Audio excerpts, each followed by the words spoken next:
তাফসীর মাহফিল CHP।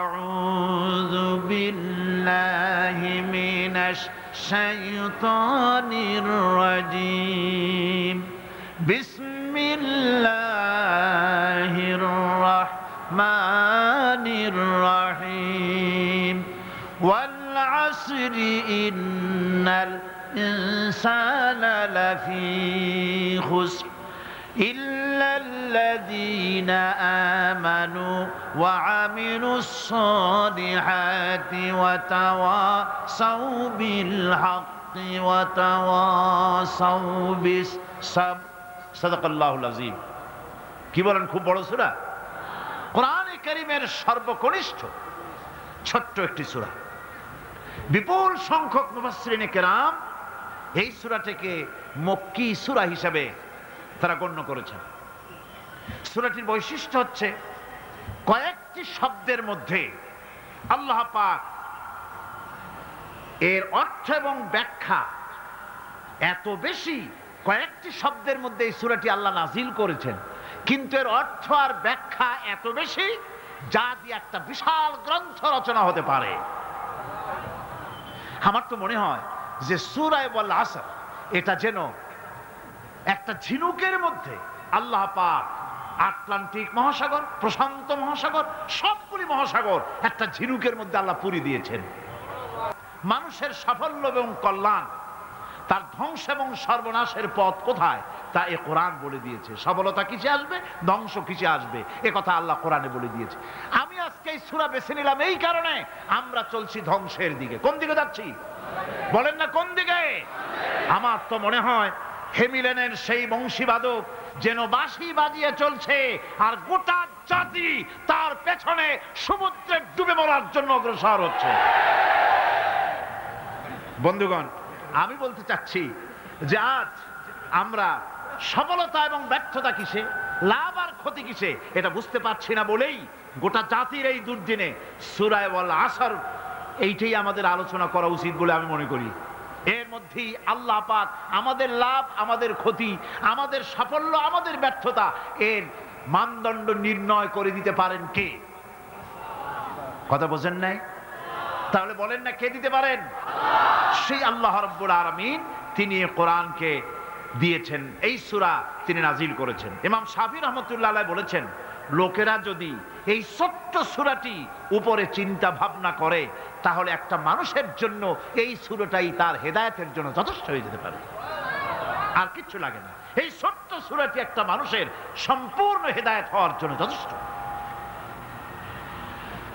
আল্লাহ রাব্বুল আলামিন শুরু করছেন এভাবে, ওয়াল আসরি ইন্নাল ইনসানা লাফি খুসর। ওয়াল আসর, আসরের আগে একটা অ আছে। আরবি গ্রামার অনুযায়ী এই অটা হচ্ছে ওয়াও কাসমিয়া, এটা হচ্ছে শপথ। আল্লাহ কসম করছে। আপনারা খুব চিন্তা ভাবনা করেন, মাথা ঠান্ডা করে,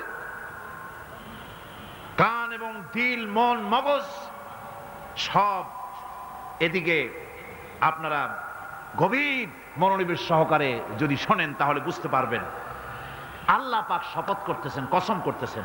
এটা কি সোজা ব্যাপার না বিরাট ব্যাপার? আমরাও তো কসম করি। কখন করি?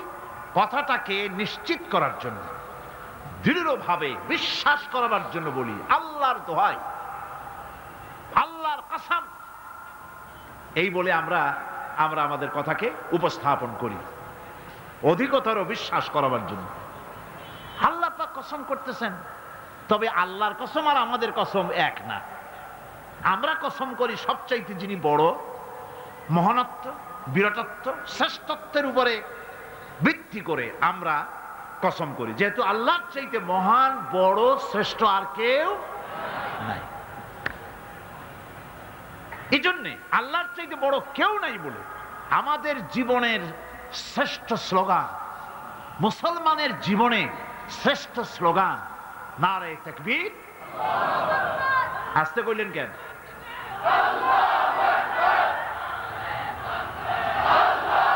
আল্লাহ হচ্ছেন বড়, তার থেকে বড় কেউ না। আমি চিন্তা করি মাঝে মধ্যে, কিছু মনে নেবেন না, আমি মাঝে মধ্যে চিন্তা করি যে সমস্ত রাজনৈতিক দলের লোকেরা মুসলমান, আর রাজনৈতিক মতপার্থক্য থাকতেই পারে, যে কোনো দল করতেই পারে, কিন্তু এমন রাজনৈতিক দল আমি কেন করব মুসলমান হয়ে যেই রাজনৈতিক দলের মিছিলে আর মিটিং এ আল্লাহু আকবার স্লোগান দেওয়া যাবে না? কারণ হচ্ছে আমি যখন দুনিয়া এসেছিলাম, আপনি যখন দুনিয়া এসেছিলেন, আপনার আমার কানে কি শোনানো হয়েছে কন্ত? আজান শোনানো হয়েছে। দুনিয়া এসে আমি প্রথম কি শুনেছি? আল্লাহু আকবার, এটাই শুনেছি। আজানের প্রথম শব্দ কি? নামাজের প্রথম শব্দ কি? ইকামতের প্রথম শব্দ কি? জানাজা, জীবনের শেষ নামাজ, এটার প্রথম শব্দ কি? এটা শেষ শব্দ কি? তাহলে এর সিগনিফিকেন্সটা কি? এর অর্থটা হচ্ছে আমার জন্ম থেকে মৃত্যু পর্যন্ত জীবনের সকল ক্ষেত্রে আমাকে বলতে হবে, স্বীকার করতে হবে, মানতে হবে, নিতান্ত গোলামের মতো মানতে হবে আল্লাহু আকবার। আল্লাহর চাইতে শ্রেষ্ঠ কেউ। আমরা কসম করি যেহেতু আল্লাহ বড়, তার বিরাটত্বের উপরে নির্ভর করে আমরা কসম করি, কিন্তু আল্লাহর চাইতে বড় তো কেউ নাই। উনি কসম যখন করবেন, উনি করবেন কিসের কসম? আমাদের কসম আর আল্লাহর কসম এক নয়। রব্বুল আলামিন যখন কসম করেন, তিনি তার কাছে বড়, তার চাইতে বড় কেউ নাই, শ্রেষ্ঠ কেউ নাই, মহান কেউ নাই। সেজন্য তিনি যে কসম করেন, যে কথা বলতে চান, ওই কথার সাথে, ওই বিষয়ের সাথে যার সম্পর্ক, যার সাযুজ্য আছে, সম্পৃক্ততা আছে, সিমিলারিটি আছে, তার কসম আল্লাহ পাক করেন। যেহেতু এখানে আল্লাহ রাব্বুল আলামিন মানুষের সফলতা, ব্যর্থতা, মানুষের লাভ আর ক্ষতির কথা বলবেন, সেজন্য আল্লাহ পাক মানুষের জীবনের সাথে, মানুষের সম্পর্ক রয়েছে তার জীবনের, মানুষের সাথে সম্পর্ক রয়েছে সময়ের, মানুষের সঙ্গে সম্পর্ক রয়েছে ইতিহাসের। তাই রব্বুল আলামিন বলেন, ওয়াল আসরি ইন্নাল ইনসানা লাফি খুসর। আমি কসম করি সময়ের, আমি কসম করি ইতিহাসের, আমি কসম করি জীবনের, আমি কসম করি সময়ের। যেহেতু এই জীবন আছে বলে আমরা আছি, জীবন না থাকলে আমরা বাঁচি না। ইতিহাস, ইতিহাসের কসম আল্লাহ করেন, কারণ হলো ইতিহাস মহাকালের সাক্ষী। এই মহাকালের দুষ্কৃতিকারা, তাদের দুষ্কৃতি যারা, তাদের দুষ্কৃত, তাদের দুষ্কৃত কর্ম, যা তারা যে খারাপ কাজ করেছে, সেই খারাপ কাজের ইতিহাস ধারণ করেছে। যারা সুকৃতি করেছে, তাদের সুকর্মগুলি ইতিহাস ধারণ করেছে। ইতিহাস হচ্ছে নীরব সাক্ষী। আল্লাহ বলেন, আমি ওই ইতিহাসের সাক্ষী, আমি জীবনের সাক্ষী, আমি সময়ের সাক্ষী। যেহেতু সময় কারো জন্য বসে থাকে না। সময়ের ব্যাপারে হযরত ইবনে কাইয়্যিম রাহমাতুল্লাহ আলাইহি তিনি বলেছেন, মা মাদা ফিদ দুনিয়া আহলামুন ওয়া মা বাকিয়া মিনহা আমানি। মা মাদা ফিদ দুনিয়া আহলামুন, আমি আমার জীবনের যে অংশ ফেলে এসেছি এটা আমার স্বপ্ন। ওয়া মা বাকিয়া মিনহা আমানি, আর যেটা আমার সামনে জীবন বাকি আছে ওটা হচ্ছে আমার আকাঙ্ক্ষা। ওয়াল ওয়াক্তু বাইনাহুমা দায়ুন, আর এর মাঝখান থেকে সময় চলে যাচ্ছে। সময় আমার জন্য বসে নেই, সময় চলে যাচ্ছে। এই পৃথিবীতে আসার পর আমাদের হায়াত তো বাড়ছে না, বরং হায়াত প্রতি মুহূর্তে কি হচ্ছে? লোকেরা বলে হায়াত বাড়ে, হায়াত তো বাড়ে না। হায়াত কি হয়? জন্মের পরের থেকে আমার জন্য রিজার্ভ আছে যতটুকুন, 50 বছর বাঁচবো, 60 বছর বাঁচবো, যতটুকুন হায়াত আমার জন্য নির্ধারিত করা আছে, নির্ধারণ করা আছে, প্রতিদিন একদিন একদিন করে কমে যেতেছে। এজন্য আমি বলি, আমার বাড়িতে যে ঘড়িটা আছে, এই ঘড়িটা বেলা 1টার সময় ঢং করে একটা আওয়াজ দেয়, শ্রোতাকে শুনিয়ে দেয়, বাড়িওয়ালা তোমার জীবনের মূল্যবান হায়াত থেকে 1 ঘন্টা কমায়া দিলাম। 2টার সময় 2টা ঘন্টা লাগায় শোনায় দিল, বান্দারে তোমার জীবনের মূল্যবান সময় থেকে 2টি ঘন্টা কমে গেল। এমনি করে দিন গেল, মাস গেল, বছর গেল, আমাদের হুঁশ হলো না। সময় চলে গেল তাস খেলে খেলে, সময় চলে গেল আমাদের খেলাধুলা করে, শয়তানি বদমাশি করে। সময় কতটুকুন পেলাম? কিয়ামতের দিন, বিচারের দিনটা যেটা হবে, আল্লাহ রাব্বুল আলামিন বলেন বিচারের দিনটাই লম্বা হবে 50 আলফা সানা মিম্মা তাউদ্দুন। বিচারের দিনটা লম্বা হবে কত বছর? 50,000 বছর। কত বছর? দুনিয়ায় যেভাবে তুমি হিসাব করো, দুনিয়ার গণনা অনুযায়ী হাসরের বিচারের দিনটা হবে 50,000 বছরের মতো লম্বা।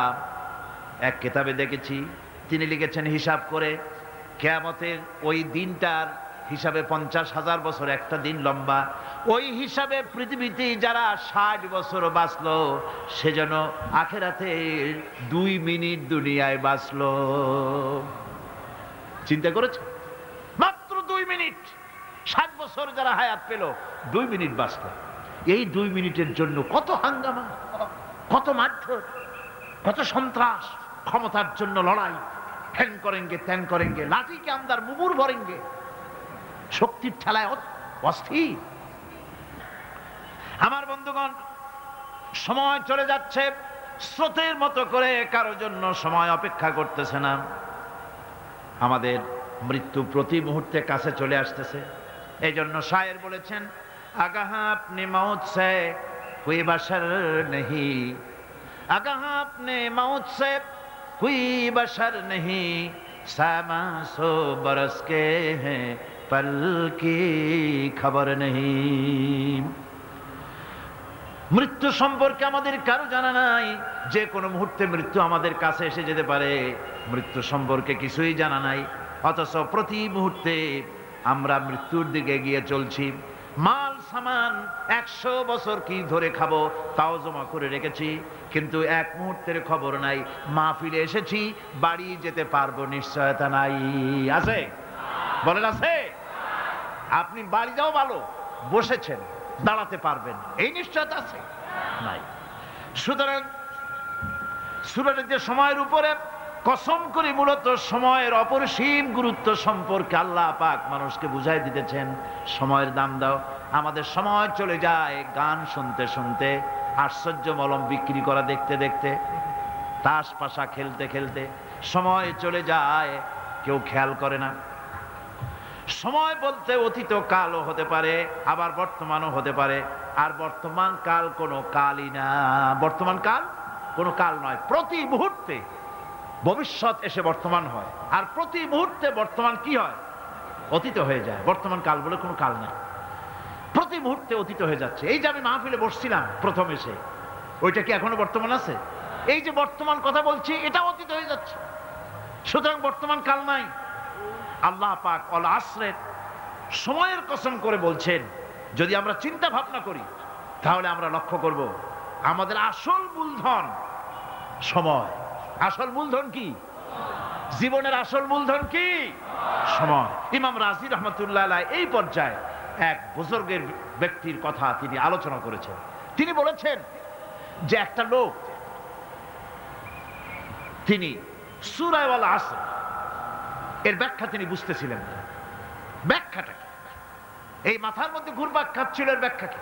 একবার তিনি বাজারে ঢুকলেন, তারপরে তিনি শুনতে পেলেন বাজারের এক প্রান্ত থেকে একজন চিল্লায় বলতেছে, সেই ব্যক্তির উপরে রহম করো যার পুঁজি গলে যায়, সেই ব্যক্তির উপরে রহম করো যার পুঁজি গলে যায়। উনি চিন্তা করলেন পুঁজি এবার গলে কেমনে? উনি দৌড়ে গেলেন, যায় দেখেন যে যে ব্যাটা চিল্লাচ্ছে সে হচ্ছে বরফ বিক্রেতা। কি বিক্রেতা? বরফ, বরফ, আইস। এখন এই বরফ বিক্রেতা সে চিল্লায় বলতেছে, সেই ব্যক্তির পরে রহম করো যার পুঁজি কি গলে যায়। সূর্যের তাপ বাড়তেছে আর বরফ গলে যাচ্ছে। সে বুঝাতে চাচ্ছে যে আমার এই বরফটা জমাট থাকা অবস্থায় তোমরা কেউ কেনো, যেহেতু আমার পুঁজি তো এর মধ্যে আমি ইনভেস্ট করেছি। এটা যদি পানি হয়ে যায় তো পানি তো কেউ কিনবে না, এটা তো যেখানে সেখানে পাওয়া যায়। বরফ পাওয়া যায় না বলেই তো আমি বরফ কিনে আনছি। তোমরা আমার প্রতি দয়া করো, তাড়াতাড়ি করে বরফটা কিনে নিয়ে যাও। ইমাম রাজি রহমতুল্লাহ আলাইহি বলেন, বুজুর্গ ব্যক্তি চিৎকার মেরে বললেন, আল্লাহু আকবার, আমি কিন্তু এই বরফ বিক্রেতার ঘোষণার মধ্য দিয়ে সূরা ওয়াল আসরের তাফসীর আমি বুঝে ফেলেছি। তার মানে হলো, বরফ বিক্রেতা যেভাবে বলতেছে, সেই ব্যক্তির উপরে রহম করো যার পুঁজি গলে যায়। আমারও তো একটা পুঁজি আছে, ওই পুঁজির নাম হায়াত। প্রতি মুহূর্তে আমার পুঁজি তো গলে যেতেছে, আমার পুঁজি তো গলে যায়, প্রতি মুহূর্তে কমে যেতেছে। আহারে, এই পুঁজি যে গলে গেল, ধরে রাখতে পারলাম না, এই জন্য কিছুই তো করতে পারি নাই। সূরা ওয়াল আসরের ভিতরে মানুষের আয়ুষ্কাল দেওয়া হয়েছে, বরফ গলে যাওয়ার মতো দ্রুত সে আয়ু কমে যাচ্ছে। একে যদি নষ্ট করে ফেলা হয়, ভুল কাজে ব্যয় করা হয়, সেটাই হচ্ছে মানুষের মূল ক্ষতি। মানুষের মূল ক্ষতি। ব্যবসায় ক্ষতিগ্রস্ত হয়েছে, এটা মূল ক্ষতি নয়। স্বাস্থ্য হারাইছে, মূল ক্ষতি নয়। রাজনীতিতে ব্যর্থ হয়েছে, মূল ক্ষতি নয়। জীবনে মন্ত্রিত্ব হারাইছে, মূল ক্ষতি নয়। মূল ক্ষতি প্রতি মুহূর্তে সময় নষ্ট হচ্ছে, এটাই মূল ক্ষতি। ভাইরা, কিয়ামতের দিন জান্নাতীদের কোনো দুঃখ থাকবে না, সকলের দুঃখ থাকবে। জান্নাতীদের কোনো দুঃখ থাকবে নাকি? থাকবে, থাকবে। জান্নাতীদের মনের মধ্যে একটা দুঃখই থাকবে। ভালো করে শুনুন, জান্নাতীদের মনের মধ্যে একটা দুঃখই হবে। তারা মনে মনে চিন্তা করবেন, আফসোস করবেন, আহারে, যদি দুনিয়ায় বসে অমুক সময় বাসে বসেছিলাম, আজে বাজে চিন্তা করেছি, বাড়ির ড্রয়িং রুমে একা একা বসে বসে আজে বাজে চিন্তা করেছি, অমুক অমুক সময় খেলাধুলায় কাটাইছি, এই সময়গুলিতে যদি সুবহানাল্লাহ, আলহামদুলিল্লাহ, লা ইলাহা ইল্লাল্লাহ, আল্লাহু আকবার, এই তাসবিহ যদি পড়তাম, জিকির আজগার করতাম, জান্নাতের ভিতরে আরো নিয়ামত লাভ করতে পারতাম। সময়টা তো কাজে লাগাইলাম না। মানুষের সবটা, মুমিনের সব কাজে সওয়াব। ওয়াকুলু লিন্নাসি হুসনা, মানুষের সঙ্গে ভালো ভালো কথা কও, মানুষের সঙ্গে হাসি মুখে কথা কও। একজনের সাথে হাসি মুখে কথা বললেন, আপনার একটা সদকা দেওয়ার মতো সমান সওয়াব আমলনামায় লেখা হয়ে গেল। ভালো ভালো কাম করো। বন্ধুগণ, সময় দ্রুত গতিতে চলে যাচ্ছে, মানুষের জীবন ক্ষতিগ্রস্ত হচ্ছে। ক্ষতি থেকে বাঁচতে পারবে চারটা গুণ যার মধ্যে আছে, বাকি সব ক্ষতিগ্রস্ত হয়ে যাবে। আমার ভাইয়েরা, এই কথাগুলি বলে আল্লাহ পাক যেন এরকম একটা দৃষ্টান্ত দিলেন। আপনি যদি পরীক্ষার হলে গিয়া দেখেন, ছাত্ররা পরীক্ষা দিতেছে, পরীক্ষার জন্য নির্ধারিত সময় কতটুকুন? 3 ঘন্টা। 3 ঘন্টা। আপনি গিয়ে দেখলেন কোন একজন পরীক্ষার্থী পরীক্ষা দিতে গিয়ে আর একদিকে তাকায় আছে, আকাশের তারা গুনতেছে, অথবা সে গল্প করতেছে, অথবা পরীক্ষা বাদ দিয়ে আজে বাজে কিছু লিখতেছে। আপনি যেমন তাকে, ওই ছেলেটাকে আনবো না, গাফেল ছেলেটাকে ঘড়ির দিকে তাকায় বলেন, এই ছেলে, ওই ঘড়ির দিকে তাকাও, দেখো তোমার সময় কিন্তু চলে যেতেছে, মাত্র 1 ঘন্টা, আর তুমি সময় নষ্ট করতেছ। আল্লাহ যেন স্নেহ পরবশে তামাম পৃথিবীর গোলামদেরকে, বান্দাদেরকে আঙ্গুল নির্দেশনা দিয়ে বলছেন, বান্দারা, প্রতি মুহূর্তে তোর জীবনের মূল্যবান সময় চলে যেতেছে, প্রতি মুহূর্তে সময় যাচ্ছে। আল ইনসান, ইনসান বলতে শুধু মুসলমান না, ইনসান বলতে কি মুসলমান শুধু না, আল ইনসান, মানব মণ্ডলী, বিশ্বের সমস্ত মানুষকে আল্লাহ বলছেন, হিন্দু, খ্রিস্টান, বৌদ্ধ, নাসারা, ইহুদি, মজুসি, মুসলমান, বিশ্বের সব মানুষকে আল্লাহ বলছেন। যেহেতু আল্লাহ স্রষ্টা, মানুষের ব্যাপারে সার্বিক কল্যাণময় কথা কে বলতে পারেন? কে বলতে পারেন? সে আল্লাহ রাব্বুল আলামিন বলছেন, সময় চলে যাচ্ছে, ও পৃথিবীর মানুষেরা। এই মানুষ বলতে আল্লাহ রাব্বুল আলামিন কোন ব্যক্তি, কোন গোষ্ঠী, কোন জাতিকে বলেন নাই, বলেছেন সমগ্র মানবতাকে। এর অর্থ হচ্ছে, সূরাটিতে উল্লেখ্য 4টি গুণ যদি আমল করতে পারে লোকেরা, যেই ব্যক্তি করবে, যেই সমাজ করবে, যেই রাষ্ট্র করবে, যেই গোষ্ঠী করবে, যেই জাতি করবে, তারাই ক্ষতি থেকে বেঁচে যাবে। আর যারা করবে না, তারা ক্ষতিগ্রস্ত হবে। কি হবে বলুন? এখন আল্লাহ পাকের কথা শুনুন। আল্লাহ পাক বলছেন, ওয়াল আসরি ইন্নাল ইনসানা লাফি খুসর। খুসর, খুসরিন, এই যে খুসর, খাসারা, এই শব্দটা হচ্ছে আবিধানিক অর্থে ক্ষতি হচ্ছে লাভের বিপরীত। লাভের বিপরীত কি? ক্ষতি। নাফা, এই নাফার বিপরীত কি? নোকসান। খাসারাটা কি?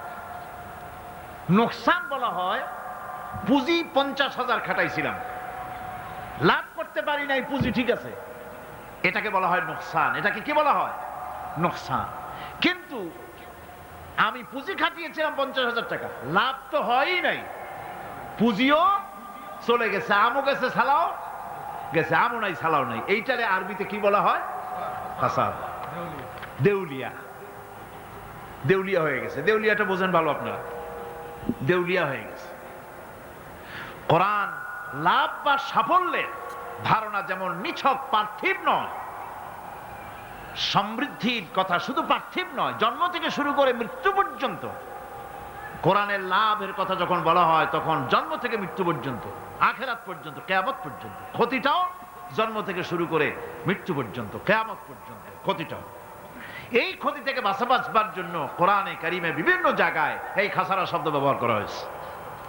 আল্লাহ রাব্বুল আলামিন বলছেন, ওয়ামান খাফফাত মাওয়াজিনুহু ফাউলাইকাল্লাযীনা খাসিরু আনফুসাহুম বিমা কানু বিআয়াতিনা ইয়াযলিমুন। যাদের পাল্লা ভারী হবে কিয়ামতে তারাই হবে সফলকাম, আর যাদের পাল্লা হালকা হবে, নেকির পাল্লা, নেকির পাল্লা যাদের হালকা হবে তারা হবে ক্ষতিগ্রস্ত, তারা নিজেদের ক্ষতি নিজেরাই ক্ষতি সাধনকারী হবে কিয়ামতের দিন। কাজে মানুষের জীবনের সমুদয় কার্যাবলীর ভালো অংশ যদি খারাপ অংশের উপরে বিজয়ী হয়, তারপরে খারাপ অংশ পাওনাদারদের দিয়ে টিয়া, এরপরে যদি নেকি কিছু বাকি থাকে তাহলে বোঝা গেল লোকটা কিয়ামতে নাজাত পাবে। আর যদি ভালো কাজের উপরে খারাপ কাজ বিজয়ী হয়ে যায় আর সমস্ত পাওনাদারদেরকে পাওনা মিটাইয়া তারপরেও পাপ বাকি থেকে যায়, এক চাইতে খাসারা পৃথিবীতে, আকাশে, জমিনে কিছুই আর হবে না। এর থেকে বাঁচার জন্য আল্লাহ পাক, এই খাসারা থেকে বাঁচার জন্যই মানুষকে এই কথা বলছেন। এই কথাটি কোরআনে কারিমের অন্য একটি আয়াতে আরো সুন্দর করে বলা হয়েছে, যারা নাকি এই দুনিয়ার বুকে যারা নিজেদের পুঁজি খাটাইছে, জীবনের পুঁজি সুদ কামাইতে খাটালো, জীবনের পুঁজি খাটালো হারাম কামাইয়ের ভিতরে, অন্যায় কাজের ভিতরে, যারা জীবনের পুঁজিকে আল্লাহর দ্বীনের কাজে লাগাতে পারে নাই, তাদের সম্পর্কে বলা হচ্ছে হাসিরাদ দুনিয়া ওয়াল আখিরাতা যালিকা হুয়াল খুসরানুল মুবিন। হাসিরাদ দুনিয়া ওয়াল আখিরা, দুনিয়াও ক্ষতিগ্রস্ত, আখিরাতেও ক্ষতিগ্রস্ত। এটা হচ্ছে তার জন্য সুস্পষ্ট ক্ষতি, এর থেকে বড় ক্ষতি আর কিছুই হতে পারে না। আল্লাহ পাক কোরআনে কারীমে অন্যত্র বলেছেন, وَنُنَزِّلُ مِنَ الْقُرْآنِ مَا هُوَ شِفَاءٌ وَرَحْمَةٌ لِلْمُؤْمِنِينَ وَلَا يَزِيدُ الظَّالِمِينَ إِلَّا خَسَارًا। আমি এই কোরআন অবতরণের পরিক্রমায় এমন সব বিষয় অবতীর্ণ করেছি যা মুমিনদের জন্য নিরাময় এবং তাদের জন্য রহমত, আর জালিমদের জন্য ক্ষতি ছাড়া আর কিছুই বৃদ্ধি পায় না। জালিমদের জন্য ক্ষতি বৃদ্ধি পায়, আর যারা মুমিন তাদের জন্য এর মধ্যে নিরাময় আছে, এর মধ্যে রহমত আছে। অর্থাৎ যারা এই কোরআনকে যারা নিজেদের আইনের কিতাব হিসেবে গ্রহণ করেছে, কোরআনকে তাবিজের কিতাব হিসাবে নয়, ধর্মীয় কিতাব হিসাবে নয়, কোরআন সংবিধান। কোরআন কি? কোরআনকে যারা সংবিধান হিসাবে মেনে নিয়েছে, কোরআনকে যারা সংবিধান হিসাবে গ্রহণ করলো, ব্যক্তি, পরিবার, সমাজ, রাষ্ট্রে তাদের যাবতীয় মানসিক, বুদ্ধিবৃত্তিক, নৈতিক, তামাদ্দুনিক রোগের নিরাময় হবে, এর দ্বারা শান্তি হবে। কিন্তু যেসব জালিম এই কোরআনকে প্রত্যাখ্যান করেছি, কোরআনকে যারা মৌলবাদীদের কিতাব বলে, কোরআনের কথা বললে মৌলবাদ বলে গাইল দেয়, তারা তাদের কপালকে পোড়াইয়া ছাই বানাইয়া দিছে, তাদের কপাল ভস্মীভূত করে দিয়েছে। আমার দেশে, এই দেশটা কি মুসলমান বেশি না অন্য জাতি বেশি? কোন? জোরে কোন? মুসলমান সবচেয়ে। খুব লক্ষ্য করে শোনেন, এই দেশে সবচেয়ে মুসলমান বেশি, ইন্দোনেশিয়ার পরে। পৃথিবীর দ্বিতীয় বৃহত্তম মুসলিম দেশ হলো কোনটা? বাংলাদেশ। এই দেশে ইসলামরে যত গালি দেওয়া হয়েছে, কোরআনকে যত গালি দেওয়া হয়েছে, আলেমদেরকে যত গালি দেওয়া হয়েছে, রাসূলুল্লাহকে যত গালি দেওয়া হয়েছে, ইসলামী আদর্শকে যত গালি দেওয়া হয়েছে, পৃথিবীতে কোন দেশে এইভাবে ইসলামকে গালি দেওয়া কোথাও হয় নাই। এমনকি আমেরিকার মতো দেশে, ইংল্যান্ডের মতো দেশেও কোরআনের বিরুদ্ধে এত কথা কেউ বলতে সাহস পাবে না, ইসলামের বিরুদ্ধে কথা বলতে সাহস পাবে না, যেহেতু মুসলমানেরা সেখানে পাল্টা আক্রমণ করবে। আজ আমার দেশে মুসলমানের ঘরের সন্তান হইয়া ইসলামের বিরুদ্ধে তারা বক্তব্য রাখে। মৌলবাদ মৌলবাদ জিকির উঠে গেছে। আমেরিকার প্রেসিডেন্টরা যখন শপথ নেন, প্রেসিডেন্ট হিসেবে ওথ নেন, বাইবেলের উপরে হাত রাখেন আর বলেন, এই মহাগ্রন্থকে স্পর্শ করে শপথ নিচ্ছি, আমি আমার চিন্তা চেতনা, আমার মেধা, আমার প্রজ্ঞা সবটা আমার জাতি, আমার দেশকে উন্নয়নের জন্য, এর সমৃদ্ধির জন্য, এর সংরক্ষণের জন্য আমি আমার জীবনকে উৎসর্গ করব। বাইবেলের উপরে স্পর্শ করে এই শপথ তারা নেন।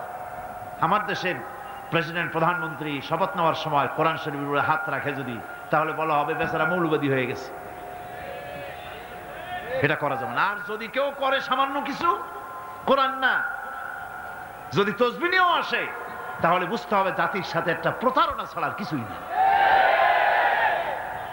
কাজেই ধর্মের প্রতি আকর্ষণ একটা ভিন্ন জিনিস, সেই জিনিসকে ছেড়ে যারা দেয় তারাই ক্ষতিগ্রস্ত হয়, আর যারা ধরে রাখে তারা দুনিয়ায় ক্ষতিগ্রস্ত হয় না। আল্লাহ পাক এখানে রাসূল করিম সাল্লাল্লাহু আলাইহি ওয়াসাল্লাম একটি হাদিস প্রণিধানযোগ্য কোরআনের ব্যাপারে।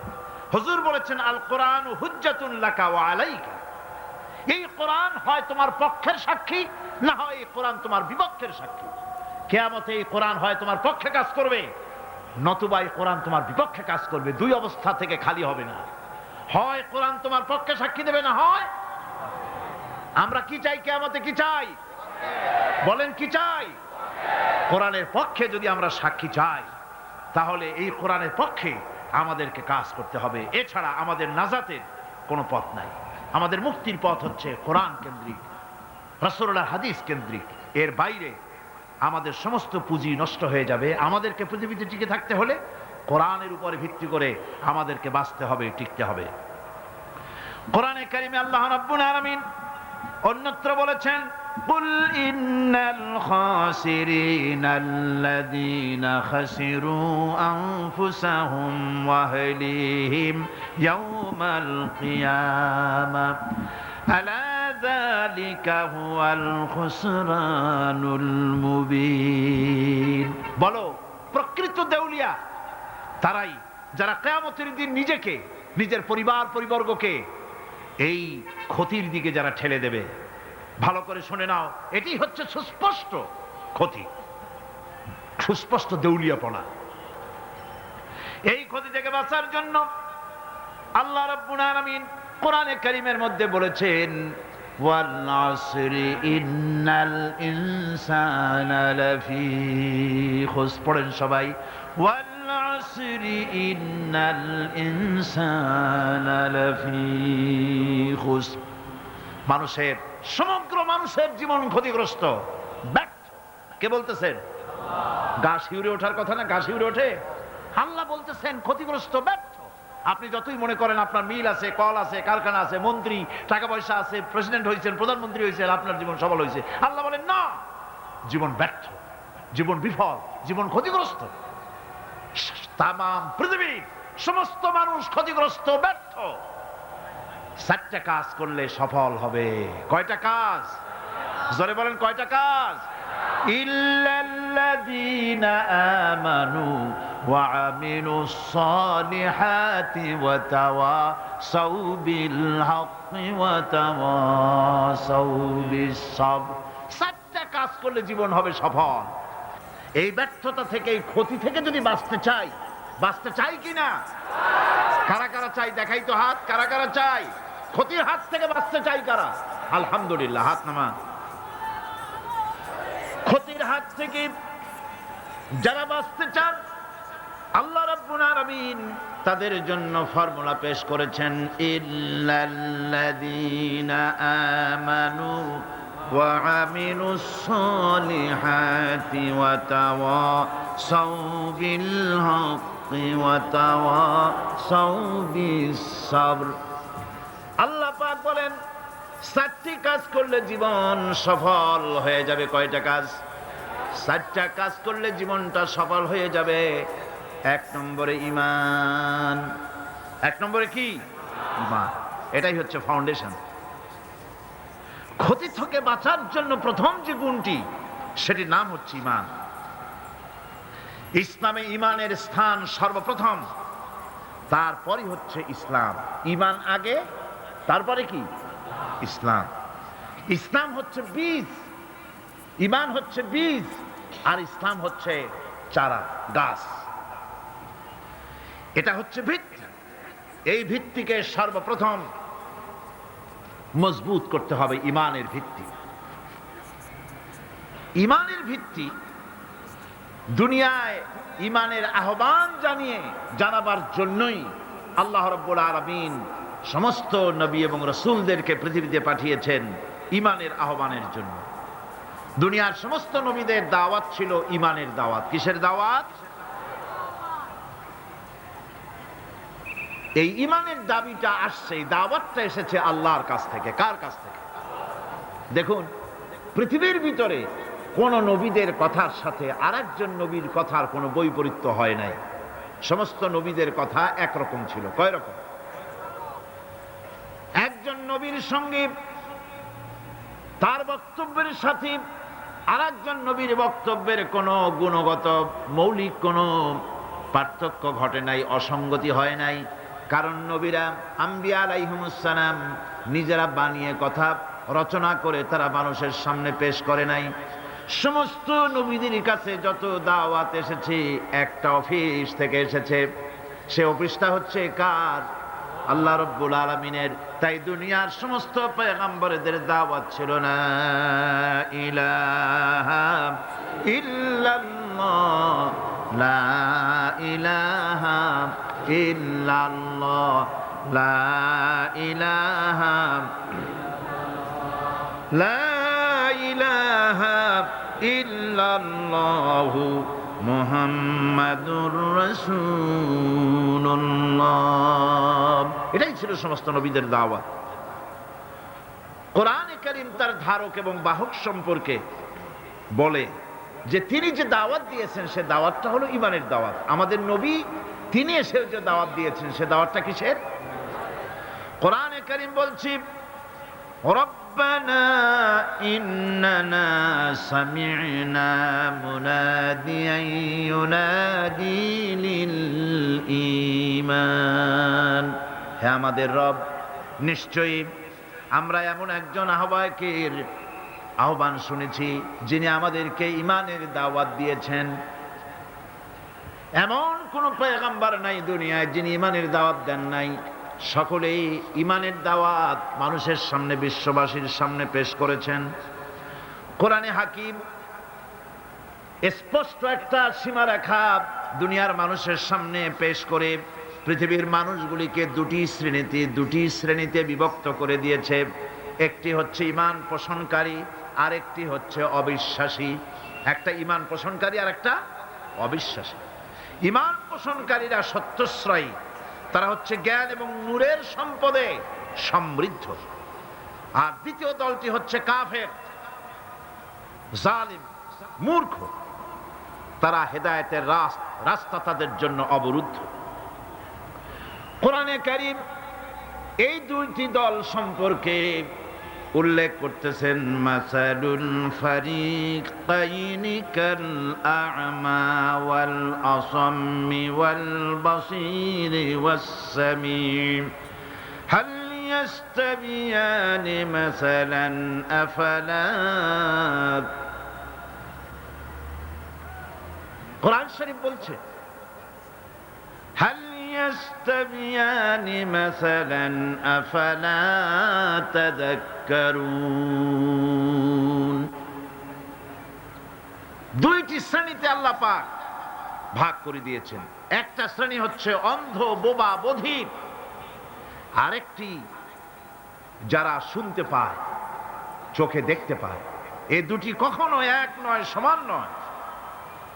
এ দুটির রাস্তা আলাদা। কাফেরের রাস্তা আর ইমানদারদের রাস্তা সম্পূর্ণ ভিন্ন।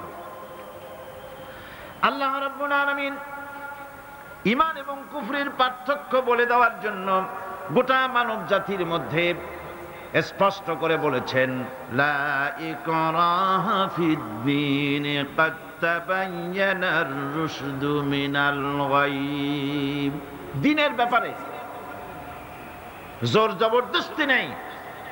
এখানে হেদায়েতের পথ এবং গোমরাহি, হেদায়েতকে গোমরাহির পথ থেকে সম্পূর্ণ আলাদা করে দেওয়া হয়েছে। লা ইকরাহা ফিদ-দীন, দ্বীনের ব্যাপারে কোনো জোর জবরদস্তি নেই। যারা ধর্মনিরপেক্ষবাদী তারা এই আয়াতটাকে নিজেদের মতবাদকে প্রতিষ্ঠার লক্ষ্যে অনেক সময় কাজে লাগায়। দুটি আয়াতকে তারা বেশি ব্যবহার করে। একটা হচ্ছে লাকুম দীনুকুম ওয়ালিয়া দীন, আর একটা হচ্ছে লা ইকরাহা ফিদ-দীন। এই দুইটি আয়াতকে ধর্মনিরপেক্ষবাদীরা ব্যবহার করে। এই দুটির কোনটি তাদের আদর্শকে বোঝাবার লক্ষ্যে ব্যবহারের কোনো সুযোগ নাই। লা ইকরাহা ফিদ-দীন, ধর্মের ব্যাপারে কোনো বাড়াবাড়ি নাই, জোর জবরদস্তি নাই। এ কথা বলা হয়েছে এই কারণে যে কোন বিধর্মীকে, অমুসলিমকে ভয় দেখিয়ে, লোভ দেখিয়ে অথবা কোন ক্রমে কোন প্রকার চাপ সৃষ্টি করে তাকে মুসলমান বানানো যাবে না। এমনকি সূরা তওবার মধ্যে এসেছে, যুদ্ধ চলাকালীন সময়, জিহাদ চলাকালীন সময় কোন অমুসলিম যদি ইসলাম জানার জন্য তোমাদের তাঁবুতে আসে, তাহলে তুমি তাকে ইসলাম বুঝাও। ইসলাম শোনার পরে যদি মেনে নেয় ভালো কথা, আর যদি না মানে তাকে তার তাঁবু পর্যন্ত ফিরে যেতে দাও। মাঝপথে তাকে আক্রমণ করা যাবে না। ধর্মের ব্যাপারে কোনো বাড়াবাড়ি নাই। লা ইকরাহা ফিদ-দীন, এর দ্বারা ধর্মনিরপেক্ষতার কোনো কথা বোঝানো হয়নি।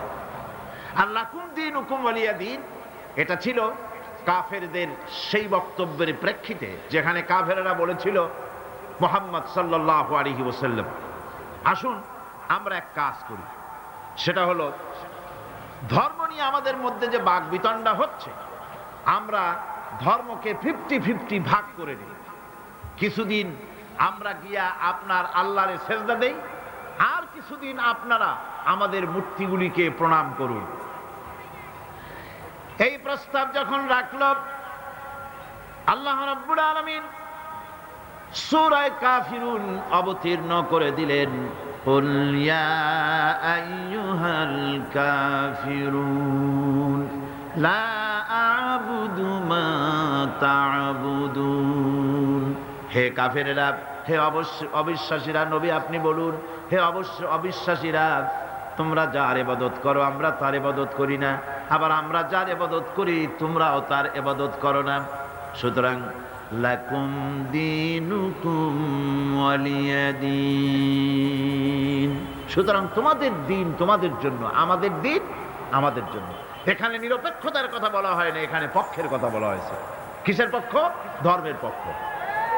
কিসের পক্ষ? হিন্দু, খ্রিস্টান, বৌদ্ধ, তোমরা তোমাদের ধর্মের পক্ষে থাকো। মুসলমান, তোমরা তোমাদের ধর্মের পক্ষে থাকো। ধর্মের ব্যাপারে নিরপেক্ষ হওয়ার কোনো সুযোগ নাই। আছে নাকি সুযোগ? আমি পার্লামেন্টে বলেছি এই কথা,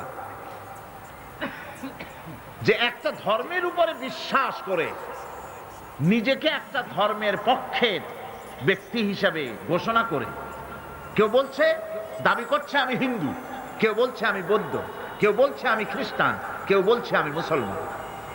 নিজেকে একটা ধর্মের বিশ্বাসী ঘোষণা করার পর আমি ধর্মনিরপেক্ষ, এই কথাটা মিথ্যা, বানোয়াট, জালিয়াতি, প্রতারণা, মুনাফিক।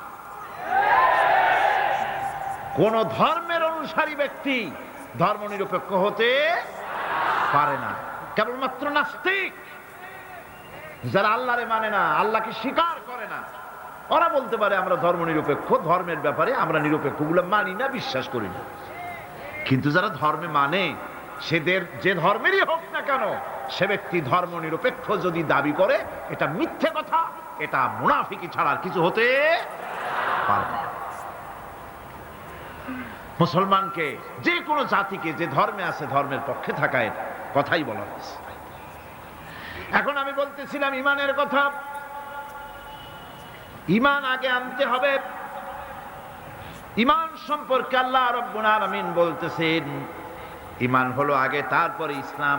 আবার ইমান আনার আগে আবার কুফরি একটা শব্দ আছে, সেটা হলো ফামান ইয়াকফুর বিত্তাগুতি ওয়া ইউমিন বিল্লাহি ফাকাদ ইসতামসাকা বিল উরওয়াতিল উসকা লা ইনফিসামা লাহা ওয়াল্লাহু সামিউন আলীম। ফামান ইয়াকফুর বিত্তাগুত, যে ব্যক্তি তাগুতকে অস্বীকার করেছে, সর্বপ্রথম তাগুতকে অস্বীকার করতে হবে। ওয়া ইউমিন বিল্লাহ, আর এরপরে আল্লাহর উপরে যে ঈমান আনলো, ফাকাদ ইসতামসাকা বিল উরওয়াতিল উসকা, সেমন এক শক্ত অবলম্বন ধারণ করলো যা তাকে কোনো কিছুই বিচ্ছিন্ন করবে না, ধ্বংস করে দেবে না। সুবহানাল্লাহ। এখন সত্যিকারের ঈমানদারের পরিচয়টা কি? কোরআনে কারীম সত্যিকারের ঈমানদারের পরিচয় এভাবে পেশ করতেছে, ইন্নামাল মুমিনুনা আল্লাযীনা আমানু বিল্লাহি ওয়া রাসূলিহি সুম্মা লাম ইয়ারতাবু وجاهدوا بأموالهم وأنفسهم في سبيل الله أولئك هم الصادقون। ঈমানের দাবিতে সত্যবাদী কারা? ইন্নামাল মুমিনুনা আল্লাযীনা আমানু বিল্লাহি ওয়া রাসূলিহি, সত্যিকারের মুমিন তো তারা যারা নাকি ঈমান এনেছে আল্লাহর উপর এবং রাসূলের উপরে। এই ঈমান আনার পর সুম্মা লাম ইয়ারতাবু, এরপরে কোন সন্দেহে সে নিপতিত হয় নাই, কোন সন্দেহ তার মনের মধ্যে জায়গা পায় নাই, আর সে আল্লাহর রাস্তায় জিহাদ করেছে মাল দিয়ে, জান দিয়ে। উলাইকা হুমুস সাদিকুন, এরাই হলো ঈমানের দাবিতে সত্যবাদী। সুম্মা লাম ইয়ারতাবু, অথবা এক বিন্দু সন্দেহ মনের মধ্যে জায়গা দেয় নাই। অর্থাৎ ঈমান আনছি কার উপরে? আল্লাহর উপরে। কার উপরে? আর তার রাসূলের উপরে। আল্লাহ এবং রাসূলের উপরে ঈমান আনার পর যারা আল্লাহ এবং রাসূলের বিধান জীবনের সকল ক্ষেত্রে মানতে পারে নাই, তারাই সন্দেহে নিপতিত হয়েছে। কথা বুঝতে পেরেছেন? তাদের সন্দেহ এই কোরআন মানুষের জীবন, তার সম্পদ, তার রাজনীতি, তার অর্থনীতি পরিচালনা করতে পারে না। সেই জন্য ধর্মের ব্যাপারে কোরআন মানি, ধর্মের ব্যাপারে নামাজ আর রোজা মানি, কিন্তু রাজনীতিতে ধর্ম মানি না। এটাই হলো সন্দেহ। এটাই কি? সন্দেহ, অবিশ্বাস। জীবনকে তারা দুইটা ভাগ করেছে, এক ভাগ রাজনীতির জন্য, আর এক ভাগ কিসের জন্য? ধর্মের জন্য। জীবনকে ভাবে দুইটা ভাগ করার কোন অধিকার দেওয়া হয় নাই। যারাই মুখে উচ্চারণ করেছে লা ইলাহা ইল্লাল্লাহু মুহাম্মাদুর রাসূলুল্লাহ, জোরে সরে পড়েন লা ইলাহা ইল্লাল্লাহু মুহাম্মাদুর রাসূলুল্লাহ।